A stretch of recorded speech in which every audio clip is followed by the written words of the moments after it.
이렇게 이제 여기가 가장 핵심인 겁니다. 우리가 하면서도 내가 잘 모르는 거를 깨주는 게 있고요.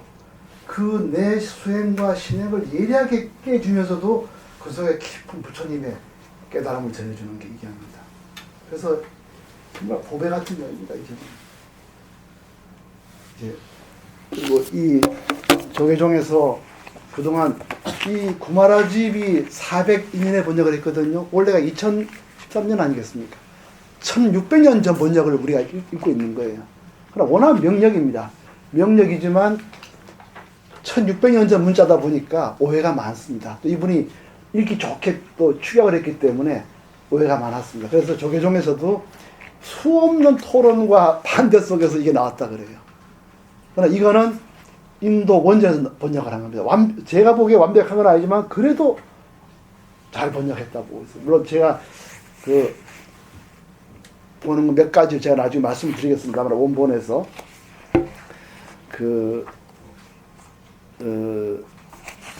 이 번역은 그래서 이 산스크리트 번역을 보면서 이 구마라지 번역을 보면은 이 한역에 대한 뜻을 더 정확히 알 수가 있습니다. 아, 이렇게 말을 했는데 구마라자 법사가 이렇게 한문으로 표현을 했구나. 이걸 알 수가 있습니다. 그러니까 부처님은 인도말로 설법하셨거든요. 당나라 때 사람이 아닙니다. 한문으로 중국말을 설법하신 분도 아니고 우리가 조금 마음을 열고 읽어야 좋습니다. 그리고 읽으면 진짜 좋습니다. 그러면 제가 다 같이 이제 제가 먼저 읽으면서 뜻을 말씀을 드리고요. 나중에 같이 한번 읽어보겠습니다. 금강반야바람이라면 아까 말씀드렸듯이 금강저로 끊어내는 지혜의 완성의 경 이렇게 했는데요. 이 대한불교 조계종에서는 확고한 지혜의 완성에 이르는 이렇게 번역을 했습니다. 이렇게 번역할 수밖에 없던 건 아마 그냥 우리가 흔히 금강반야 그러면 금강같이 단단한 지혜 뭐 이런 식으로 했기 때문에 아마 그 번역에 좀 저항을 줄이기 위해서 한 게 아닌가 이런 생각이 듭니다. 뭐 그건 큰 문제는 없죠. 이와 같이 나는 들었습니다. 어느 때 부처님께서 거룩한 비구 1250명과 함께 사위국 기수급 고도원에 계셨습니다. 이 뭐 사위국 기수급 고도원은 나중에 설명을 드릴게요. 호살라국의 그 수부 사위국이죠. 근데 사위국이 아니고 원래 사위성입니다. 근데 이제 구마라집 대사께서 번역할 때는 이거를 그냥 컨츄리 개념으로 번역을 했어요. 사실은 그 사위성입니다. 사위성 안에 있는 기수 급고도원, 기수 제타숲의 급고도 외로운 이를 돕는 외로운들에게 공양을 많이 주는 동산에 계셨습니다. 이렇게 했죠. 그때 세종께서는 공양대가 되어 가사를 입고 바루를 들고 걸식하고자 사위 대성에 들어가셨습니다. 성 안에서 차례로 걸식하신 후 본래의 처소로 돌아와 공양을 드신 뒤 가사와 바루를 거두고 발을 씻으신 다음 자리를 펴고 앉으셨습니다. 이렇게 함으로 부처님께서 어떻게 사셨는지를 쫙 보여주고 있습니다. 이것도 다 뜻이 있는 거죠. 성 안에 차례로 걸식하셨다는 것은 7집을 쭉 방문하시는 겁니다. 7집에서 밥을 얻지 못하면 그냥 오셨어요. 이렇게 돼. 그래서 차례로 걸식했다는 것은 그런 뜻이 있습니다. 그 다음에 걸식하면은 처음에는 그냥 서서 먹었는데 신도들이 여보가지 못하다 먹을 때 서서 먹는 꼴이 좀 그렇구나 그 말을 잊고 나서 탁발하면 한쪽 돌아와서 먹었습니다. 그래서 차례를 걸식한 후 처음 있던 숲으로 돌아와서 공양을 드신 뒤에 가사와 바루를 거두고 앉았습니다. 이때가 4시거든요. 11시쯤 갑니다. 아침 일찍 밥 먹기 전에 가면은 그렇죠. 그러니까 아침에는 계시다가 10시나 11시쯤 가서 다른 일반 사람들이 밥 먹고 남은 거 있으면 어디 잡수신 거죠. 그때 대중 가운데 있던 수보리 장로가, 수보리라는 사람 아까 말씀드렸죠. 복이 많고 조용한 곳에 계시면서 굉장히 보시를 많이 받은 분. 그 기쁨의 얼굴에 늘 기쁜 표정이 있어서 사람들이 찾기를 바랬다는 겁니다. 그 수보리 장로가 자리에서 일어나 오른쪽 어깨를 드러내고 오른목을 땅에 대며 공손히 부처님께 여쭈었습니다. 보통 이렇게 오른무릎을 내고 꿇고 오른어깨 드러내고 절하는 거는 되게 이제 인사할 때도 그렇게 하고요. 법문을 청할 때도 이렇게 합니다. 그래서 이 금강경이 얼마나 이 어떻게 분식이 없는지 말이죠. 첫 마디가 이렇게 나옵니다. 경이롭습니다. 세존이시여.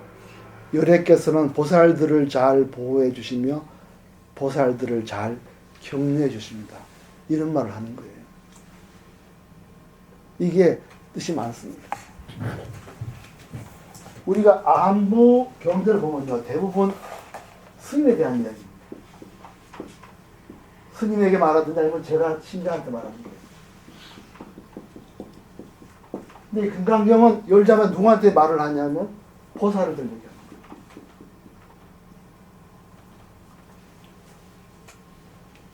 지금 금강경은 잘못된 수행을 하는 이분들한테 말을 하거든요. 근데 이분들이 세존이시여 열애께서는 이 스님들을 잘 보호해 주시고 제가 신도들을 잘 보호해 이렇게 말을 해야 맞지 않겠습니까? 그죠? 그래 말이 맞지. 근데 시하다가 보살들을 잘 보인다. 쓰지도 않는 말이에요. 원래 이 보살이라는 말은 딱 한 밖에 안 씁니다. 부처님이 깨닫지 못했을 때 그때를 보살이라고 합니다. 부처님 나를 말할 때는 내가 보살이었을 때 이렇게 말을 해요. 그때는 깨달음 얻기 전이라는 거예요. 그거 외에는 거의 쓰지 않는 말입니다. 근데 이분들이 부처님은 우리 신도들을 잘 보호해 주시고 우리 스님 잘 이렇게 말을 해야 되는데 보살들 잘 이렇게 말해요.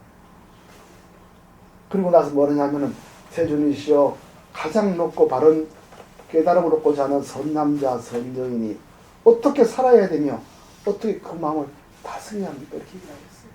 첫 마디부터가 도대체 우리는 어떻게 살아야 됩니까? 이렇게 묻는 거예요. 선남자 선여인 얘기를 했습니다. 그래놓고는 보살을 말했어요. 이때는 이 금강경은 우리도 부처님처럼 진지하게 깨달음을 추구하는 사람이 되지 않는 거예요. 복지는데 만족하지 말고 내가 주어진 텍스트에 참선하는데 만족하지 말고 진정한 깨달음을 추구하자 이런 뜻이 있습니다. 이 보살이 뭐냐면 보리살타의 준말입니다. 이 말은 뭐냐, 이 보리는 아시죠? 각입니다. 각. 깨달음. 살타는 유정이란 뜻이에요. 유정. 유정은 뭐냐? 한문이죠. 뜻을 둔 사람이 뜻이에요. 뜻을 둔 사람. 뜻을 둔 사람. 그러니까 깨달음에 뜻을 둔 사람 이런 말이에요. 그러니까 우리말로 하면은 구도자입니다. 구도자. 구각자를 할 수 있지만 구도자. 그러니까 금강경은 뭐냐 하면은 우리도 부처님처럼 구도자로서 새로 시작하자는 거예요. 원점에서 다시 시작하자는 원점에서. 응? 흔들리면 어디로 가죠?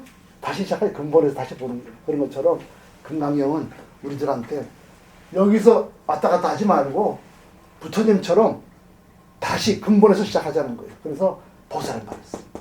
깨달음을 구하는 사람으로서 시작하자는 거예요. 나는 불자다. 나는 딱은 사람이다. 나는 스님이다. 이거 하지 말고 깨달음을 구하는 사람으로서 다시 보자. 그거는 누가 가장 전범이냐? 표준이냐? 멘토냐? 부처님. 부처님 당신이 깨닫기 전에는 이렇게 자기 표현했거든요. 우리도 부처님처럼 깨달음을 추구하는 사람으로서 다시 돌아보자는 거예요. 이런 매우 강한 현실 비판에 대한 것과 또 제 길로 처음부터 다시 뿌리에서 시작하자는 그런 매우 진지하고도 그한 뜻, 예리한 뜻이 있습니다. 그래서 다시 이렇습니다. 경이롭습니다. 세존이시여. 열애께서는 보살들을 잘 보호해 주시며 보살들을 잘 격려해 주십니다. 이제 출발하죠. 누구한테 출발해야 되죠? 세존이시여. 가장 높고 바른 깨달음을 얻고자 하는 사람. 선남자 선연이 어떻게 살아야 하며 어떻게 그 마음을 다스려야 합니까? 이렇게 시작합니다. 이게 왜 어렵냐면요. 우리가 절에 나오는 분이나 설에 나온 분들이 와서 수행할 때요. 한번 물어보십시오. 물어보십시오. 자기한테. 당연히 정말 깨달음을 구하려고 온 거요? 되게 아닙니다. 되게 연부를 하거나 참선하거나 이런 중간 과정에 충실하고 있습니다. 방법에 충실하는 거예요. 그 근본에 대해서는 생각하지 않았습니다. 당신 진짜 깨달으려고 왔어요? 그러면 되게 아닙니다. 가만 보면은. 어떻게 진짜 와가지고 참선하고 연불하고 다라니 이렇게. 근데 참선, 연불, 다라니 큰 목적이 뭡니까? 깨달음이거든요.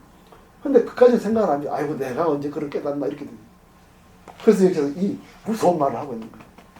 수행 방편에 매달리는 게 아니고, 다시 시작하는 거예요. 근본. 우리가 왜 하느냐는 겁니다. 공부하는 이유가 뭡니까? 깨달음을 보자 하는 거예요. 부처님이 그렇게 나는 보살이었을 때, 이 얘기는 나는 각 유정이었을 때, 나는 구도자였을 때, 이런 말입니다. 우리도 어디로 가야 됩니까? 깨달음을 추구해야 돼요. 마음속에 깨달음을 구해야 됩니다. 어떤 공부를 많이 한 사람이요. 누가 그랬죠? 공부, 일본의 선조에 가서, 우리나라 유명한 분이 가서, 선에 가서, 그 스님이 그러더랍니다. 뭐하러 왔습니까? 깨달음을 구하러 왔습니다. 그 사람이 노래 부르는, 당신 정말이요? 그러더라고요. 그 말 듣고 나서는 말이 가슴이 철렁 내리더라는 거예요. 그냥 참선하러 왔다. 이 정도가 좋았을 겁니다. 그러니까 매우 레디칼한 말을 하는 겁니다. 우리 보고 여기 깨달음 안 구러 와서 그냥 가라는 얘기예요. 매우 레디칼한 겁니다. 우리 정신을 번쩍 들게 하는 거예요. 금강적으로 말해서 번쩍 정신 들게 하는 겁니다. 그리고 어떻게 하죠? 어떻게 살아야 하며 어떻게 그 마음을 다스려야 합니까? 이게 가장 근본적인 문제를 묻고 있습니다. 근데 부처님께 말씀하셨습니다. 훌륭하고 훌륭하다 수보리여, 그대의 말과 같이 열애는 누구를 잘 보살펴주죠? 보살들을 잘 보살펴줍니다. 깨달음을 구하는 사람들 잘 보살펴주고 그 사람들을 잘 격려해줍니다. 스님도 아니고 신도도 아닌 거예요. 깨달음을 구하는 사람을 가장 격려해준다. 그대는 자세히 들어라. 그대에게 설하리라. 가장 높고 바른 깨달음을 얻고자 하는 선남자 선여인은 이와 같이 살아야 하며 이와 같이 그 마음을 다스려야 한다. 이게 가장 처음부터 다시 기본에서부터 시작하는 겁니다. 예 세존이시하고 수보리는 즐거이 듣고자 했습니다. 수보리라는 분이요, 대아라한이고 고요한 곳에서 그야말로 기쁨의 삶을 사시는 분이고, 그렇게 많은 사람을 귀의하는 분이 어떻게 시작합니까? 깨달음을 구하는 길을 새로 시작하는 거예요. 어떻게 살아야 되면 어떻게 마음 다스리는지 새로 시작하는 겁니다. 바로 이런 자세 갖기를 이 금강경을 전하는 이 불제자들이 우리한테 지금 자기 속을 틀어내는 겁니다. 부처님께서 수불에게 말씀하셨습니다. 모든 보살마살은 다음과 같이 그 마음을 다스려야 한다. 아래에서 태어난 것이나 태에서 태어난 것이나 습기에서 태어난 것이나 변화하여 태어났다는 것은 요정 같은 거죠. 신통력으로 태어난 거. 형상이 있는 것이나 형상이 없는 것이나 생각이 있는 것이나 생각이 없는 것이나 생각이 있는 것도 아니고 없는 것도 아니고 온갖 중생들을 이렇게 나눠봤어요. 그 당시에는요. 내가 모두 완전한 열반에 들게 하리라. 이와 같이 헤아릴 수 없이 많은 중생을 열반에 들게 하였으나 실제로는 완전한 열반을 얻은 중생이 아무도 없다 고 생각하라는 거예요. 모든 첫째 제목을 다시 보세요. 앞쪽에요. 모든 보살마살은 다음과 같이 그 마음을 다스려야 된다. 출발을 그렇게 하면 처음에 두 가지 물었죠. 수불 전자가 여기서 첫째로는 어떻게 살아야 되며, 그 다음에 뭐죠? 어떻게 마음을 다스려야 합니까?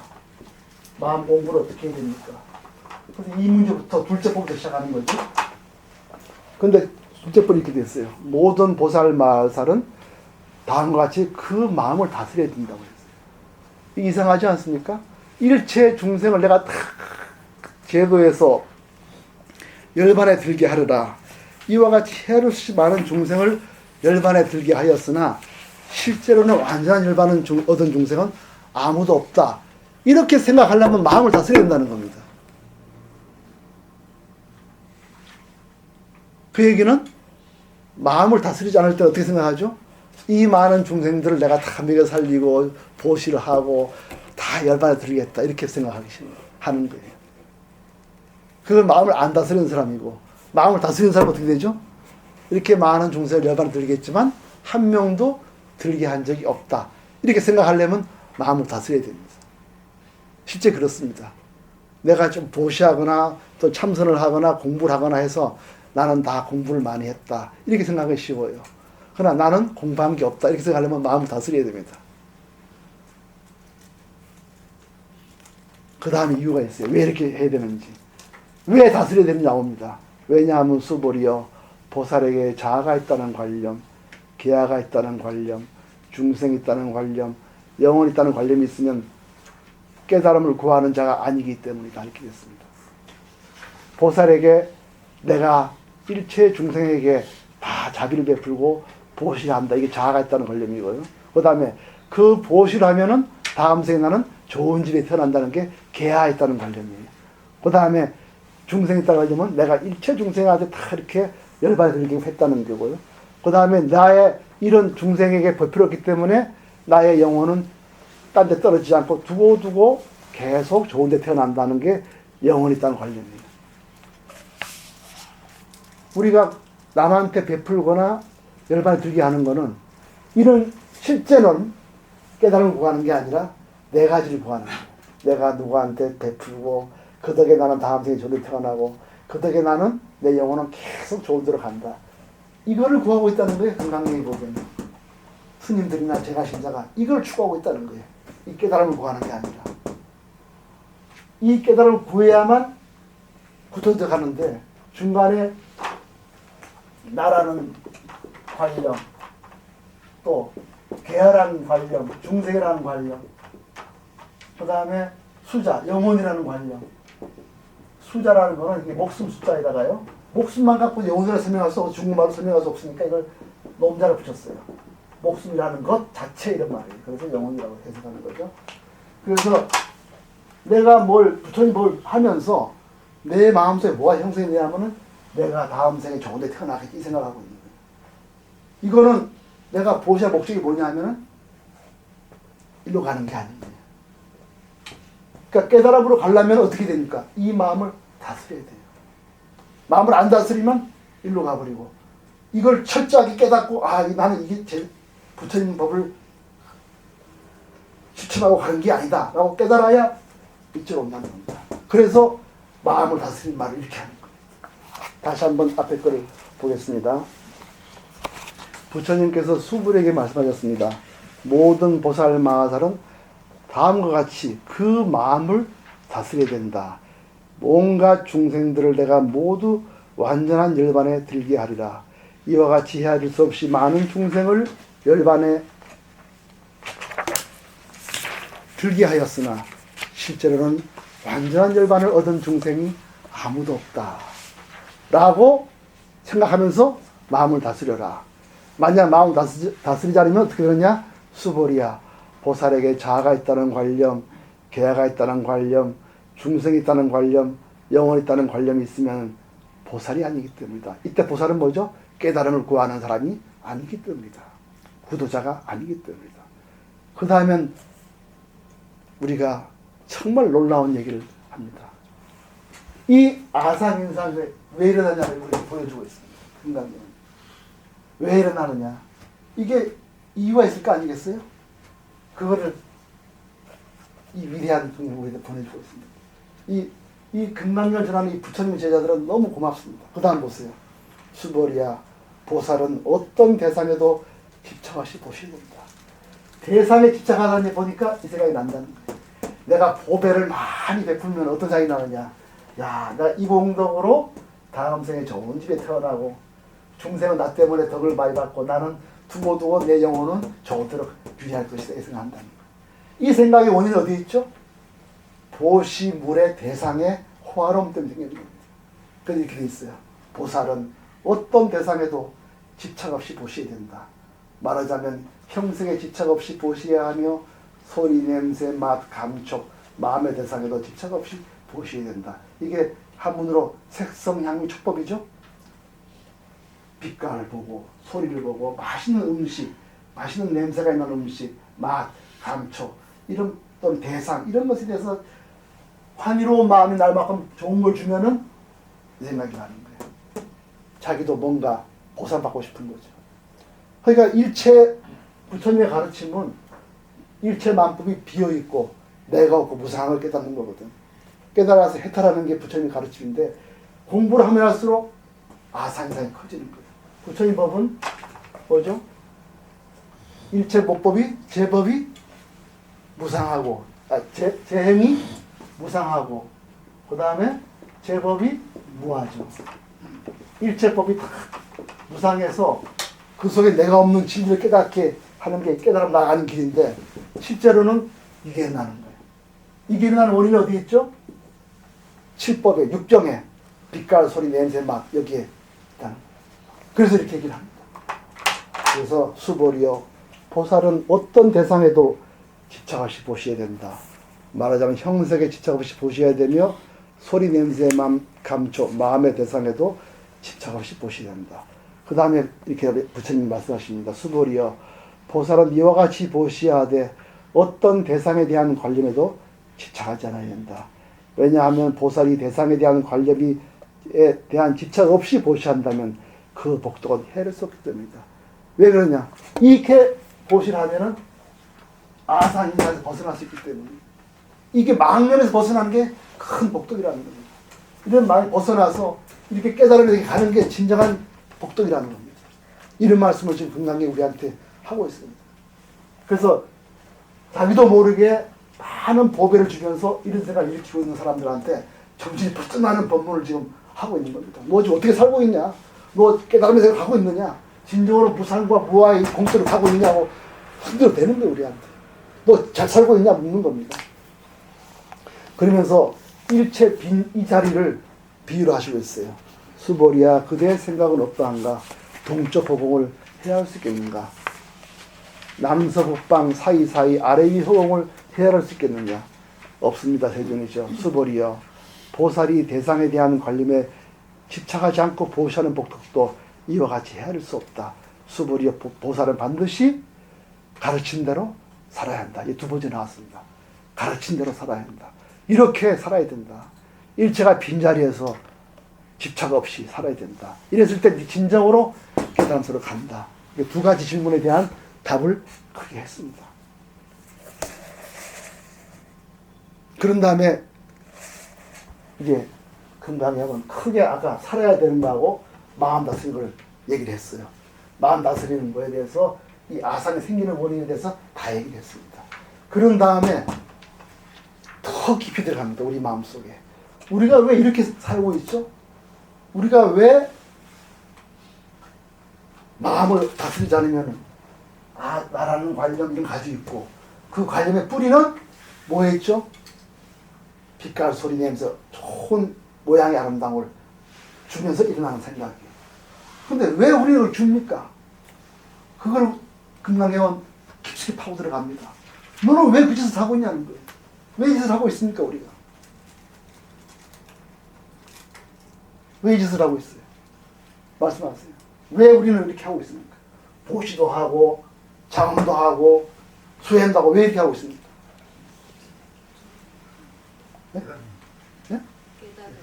그렇게, 좀 더 구체적으로는, 부처님이 시켰기 때문에 하죠. 네. 부처님에 대한 생각을 얘기합니다. 부처가 뭐냐 물어봐요, 우리한테. 다 보세요. 수보리여, 그대 생각은 어떠하냐? 신체적 특징을 가지고 우리라 볼 수 있는가? 부처님 뭐냐 묻는 거예요. 네 마음속에 있는 부처는 뭐냐는 거예요. 우리 마음 부처는 뭡니까? 오랫동안 복을 지어서 수없는 보살을 행해서 그래서 30 이상 원만한 인격을 갖추어서 많은 복을 누리는 그렇게 마음속에 있는 거, 우리 마음속에. 그게 진짜 부처냐? 우리한테 물어도 됩니다. 마음속 깊고 깊은 것을 어둠을 찔러 들어가는 거예요. 그렇습니다. 그대의 생각은 어떠한가? 신체 특징을 가지고 열애라 볼 수 있는가? 그러니까 수보리는 이렇게 합니다. 없습니다, 대존이시여. 32가지 신체적 특징을 가지고 열애라고 볼 수는 없습니다. 왜냐하면 열애께서 말씀하신 신체적 특징은 바로 신체 특징이 아니기 때문입니다. 이때 딱 정신이 났습니다. 내가 알고 있는 부처는 이게 아니 잘못됐구나. 부처님은 그래 말씀 안 하셨지. 부처님이 이랬거든요. 참된 부처는 32가지 모습이 있는가 해도 늘 그랬거든요. 그럼에도 불구하고 우리는 늘 보시를 잘난 보실통에서 갖고 있는 거예요.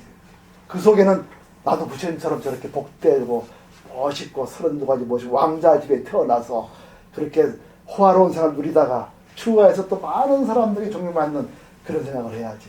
그 가운데는 32가지 모습을 갖춘 위대한 분의 모습이 있는 겁니다. 부처님께서 수부리에 말씀하셨습니다. 이거 역시 우리의 어둠을 때리는 강한 법문이세요. 뭐라 하신다 보십시오.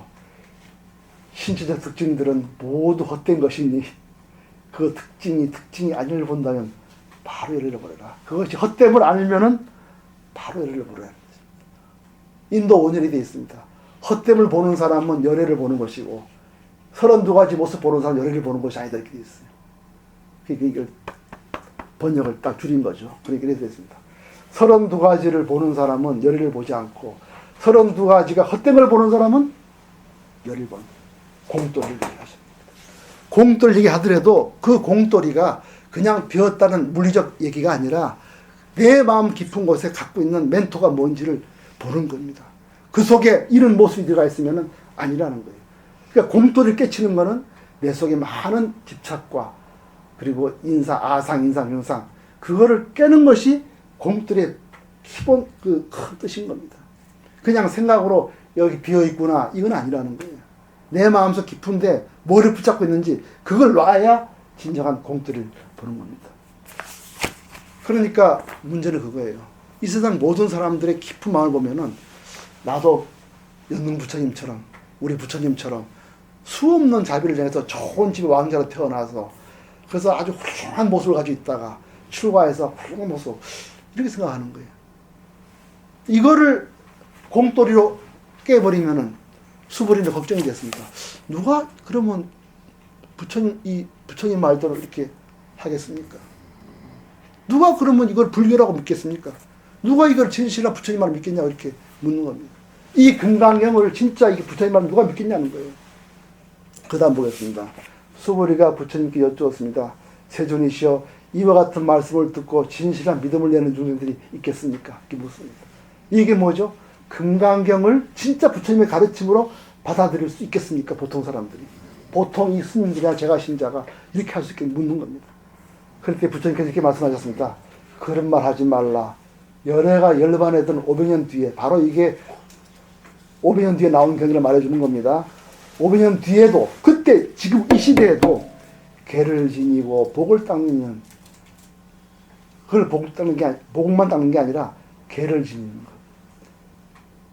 무상과 무아의 이치를 받아서 자기를 자제할 줄 아는 사람, 개를 지니고 복덕을 닦는 이는 이러한 말에 신심을 낼 수 있고 이것을 진실한 말로 여길 것이다. 자기 마음속에 온갖 그런 유혹을 다 버릴 수 있는 사람이다. 이 사람은 한 부처님이나 두 부처님, 서너 다섯 부처님께 성은을 심었을 뿐만 아니라 이미 한량없는 부처님 처소에서 여러 가지 성은을 심었으므로 이 말씀을 듣고 잠깐이라도 청정한 믿음을 내는 자임을 알아야 한다. 그러니까 이렇게 하려면은 정말 진정한 부처님에 대한 원력을 세운 자만이 이렇게 이 말을 받아들일 수 있다는 겁니다. 그리고 자기의 사사로운 기복을 위해서 하는 사람들은 받아들일 수 없을 것이다. 수보리여 열애는 이러한 중생들이 이와 같이 한량없는 복덕 얻음을 다 알고 다 본다.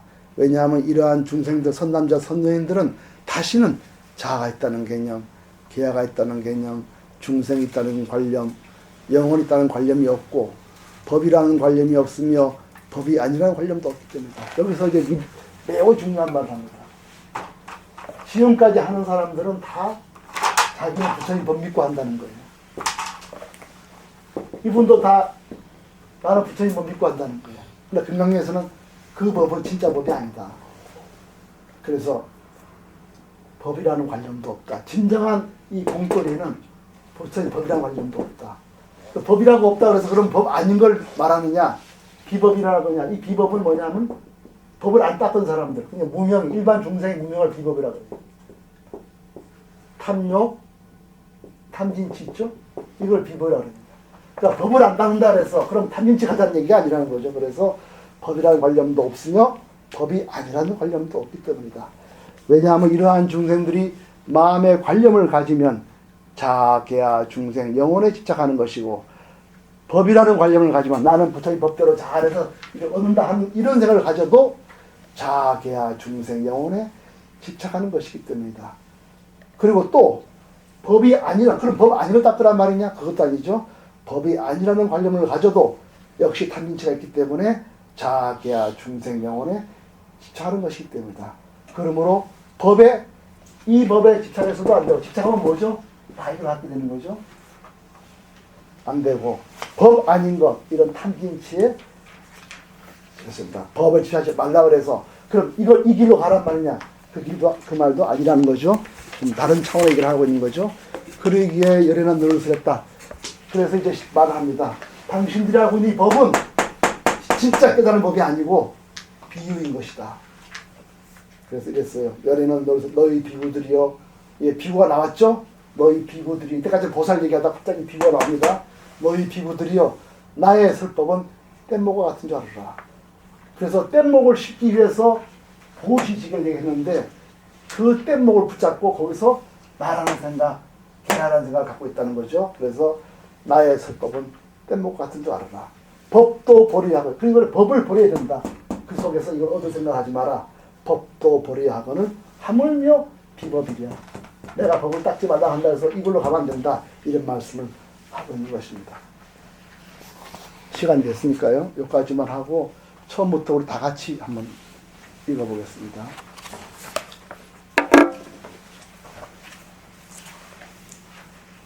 그래서 잠깐 더 말씀드리면요. 이까지 말을 했기 때문에 금강경 다음에 무슨 얘기냐면은 그런 법이 뭐냐는 얘기예요. 진정한 법은 뭐냐?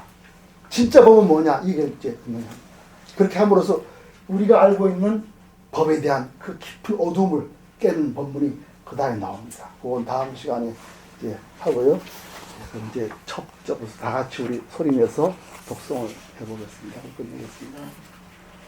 자, 확고한 지혜의 완성에 이르는 길. 이와 같이 나는 들었습니다. 어느 때 부처님께서 거룩한 비구 1250명과 함께 사이부 기수급 고덕원에 계셨습니다.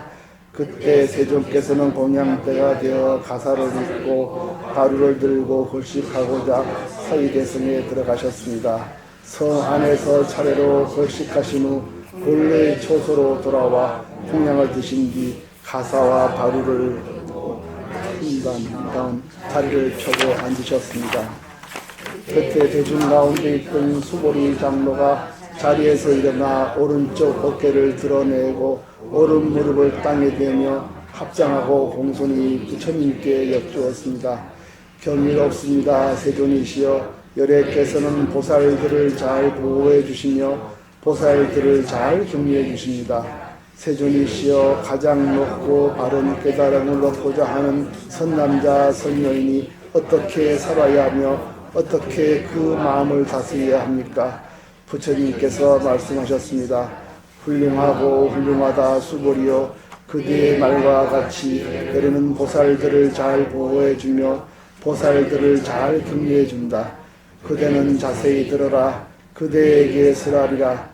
가장 높고 바른 깨달음을 얻고자 하는 선남자 선녀인은 이와 같이 살아야 하며 이와 같이 그 마음을 다스려야 한다. 예, 세존이시여 라고 하며 수보리는 즐거이 듣고자 하였습니다. 부처님께서 수보리에게 말씀하셨습니다. 모든 보살 마하살은 다음과 같이 그 마음을 다스려야 한다. 아래서 태어난 것이나 태에서 태어난 것이나 습기에서 태어난 것이나 변화하여 태어난 것이나 형상이 있는 것이나 형상이 없는 것이나 생각이 있는 것이나 생각이 없는 것이나 생각이 있는 것도 아니고 없는 것도 아닌 온갖 중생들을 내가 모두 완전한 열반에 들게 하리라. 이와 같이 헤아릴 수 없이 많은 중생들을 열반에 들게 하여도 아무도 없다. 왜냐하면 수보리여, 보살에게 자아가 있다는 관념, 계아가 있다는 관념, 중생이 있다는 관념, 영혼이 있다는 관념이 있다면 보살이 아니기 때문이다. 또한 수보리여, 보살은 어떤 대상에도 집착 없이 보시해야 한다. 말하자면 형색에 집착 없이 보시해야 하며 소리, 냄새, 맛, 감초, 마음의 대상에도 집착 없이 보시해야 한다. 수불이여 보살은 이와 같이 보시하되 어떤 대상에 대한 관념에도 집착하지 않아야 한다. 왜냐하면 보살이 대상에 대한 관념에 집착 없이 보시한다면 그 복덕은 헤아릴 수 없기 때문이다. 수불이여 그대 생각은 어떠한가? 동쪽 허공을 헤아릴 수 있겠는가? 없습니다. 세존이시여 수불이여 남선 북방 사이사이 아래 위 허공을 헤아릴 수 있겠는가? 없습니다. 세존이시여 수불이여 보살이 대상에 대한 관념에 집착하지 않고 보시하는 복덕도 이와 같이 헤아릴 수 없다. 수불이여 보살은 반드시 가르친 대로 살아야 한다. 수불이여 그대의 생각은 어떠한가? 신체적 특징을 가지고 이르라고 볼 수 있는가? 없습니다. 세존이시여 신체적 특징을 가지고 이르라고 볼 수는 없습니다. 왜냐하면 여래께서 말씀하신 신체적 특징은 바로 신체적 특징이 아니기 때문입니다. 부처님께서 수불에게 말씀하셨습니다. 신체적 특징들은 모두 헛된 것이니 신체적 특징이 아님을 본다면 바로 열애를 보리라. 수불이가 부처님께 여쭈었습니다. 세 분이시여 이와 같은 말씀을 듣고 진실한 믿음을 내는 중생들이 있겠습니까?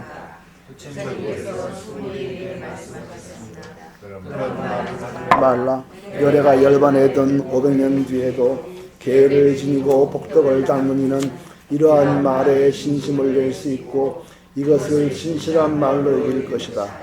이 사람은 한 부처님이나 두 부처님, 서너 다섯 부처님께 성근을 심었을 뿐만 아니라 이미 한량없는 부처님 처소에서 여러 가지 성근을 심었으므로 이 말씀을 듣고 잠깐이라도 청정한 믿음을 내는 자임을 알아야 한다. 수불이여 열애는 이러한 종중들이 이와 같이 한량없는 복덕 얻음을 다 알고 다 본다. 왜냐하면 이러한 중생들은 다시는 자아가 있다는 관념, 계하가 있다는 관념, 중생이 있다는 관념, 영혼이 있다는 관념이 없고 법이라는 관념이 없으며 법이 아니라는 관념도 없기 때문이다. 왜냐하면 이러한 중생들이 마음의 관념을 가지면 자아, 계하, 중생, 영혼에 집착하는 것이고 법이라는 관념을 가지면 자아, 계하, 중생, 영혼에 집착하는 것이기 때문이다. 왜냐하면 법이 아니라는 관념을 가져도 자아, 계하, 중생, 영혼에 집착하는 것이기 때문이다. 어느 법에 집착해도 안 되고 법 아닌 것에 집착해도 됩니다. 그러기에 열애는 늘 설했다. 너희 비구들이여 나의 설법은 뗏목과 같은 줄 알아라. 법도 버려야 하거늘 하물며 법 아닌 것이랴. 네, 그 다음에 조금만 더 이제부터 법이란 게 뭐냐가 나거든요. 부처님이 너는 이것을 한번 보시라면 좋다 이런 말도 그 본바탕에는 공돌이가 있어서 한 것입니다. 그 공돌이를 보면서 우리가 행을 굴려야지 공돌이 없이 행을 굴리면 반드시 이렇게 생각이 된다는 것을 말씀하시는데요. 좀 예습하는 의미에서 한 두 페이지만 읽어보고 끝내겠습니다. 수불이여 그대의 생각은 어떠한가? 열애가 가장 높고 바른 깨달음을 얻었는가? 열애가 설한 법이 있는가? 수불이가 대답하였습니다. 제가 부처님께서 말씀하신 뜻을 이해하기로는 가장 높고 바른 깨달음이라 할 만한 정해진 법이 없고 또한 열애께서 설한 단정적인 법도 없습니다. 왜냐하면 열애께서 설한 법은 모두 얻을 수도 없고 설할 수도 없으며 법도 아니고 법 아니기 때문입니다. 그것은 모든 성현들이 다 무위법 속에서 차이가 있는 까닭입니다. 수불이여 그대의 생각은 어떠한가? 어떤 사람이 삼천대천세계의 칠보를 가득 채워 보시한다면 이 사람의 복덕이 진정 많겠는가? 수불이가 대답하였습니다. 매우 많습니다. 세존이시여. 왜냐하면 이 복덕은 바로 복덕의 본질이 아닌 까닭에 열애께서는 복덕이 많다고 하셨기 때문입니다. 다시 어떤 사람이 이 경의 사주제만이라도 받고 지키고 다른 사람을 위해 설해준다고 하자 그러면 이 복이 저것보다 더 뛰어나다. 왜냐하면 수불이여 모든 부처님과 모든 부처님의 가장 높고 바른 깨달음의 법은 다 이 경에서 나왔기 때문이다. 수불이여 부처님의 가르침이라고 말하는 것은 부처님의 가르침이 아니다. 이렇게 말씀하시는 분 부처님. 이게 진정한 부처님의 가르침이라는 거예요. 법에 집착해서 거기서 내가 뭘 얻었고 하는 게 아니라 그것마저도 다 비었다는 거를 지금 그래서 이 공의 극칙을 우리한테 보여주시는 거거든요. 요건 다음 시간에 하겠습니다. 1분만 조금 입점하고 끝내겠습니다.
예, 듣느라고 쓰셨습니다.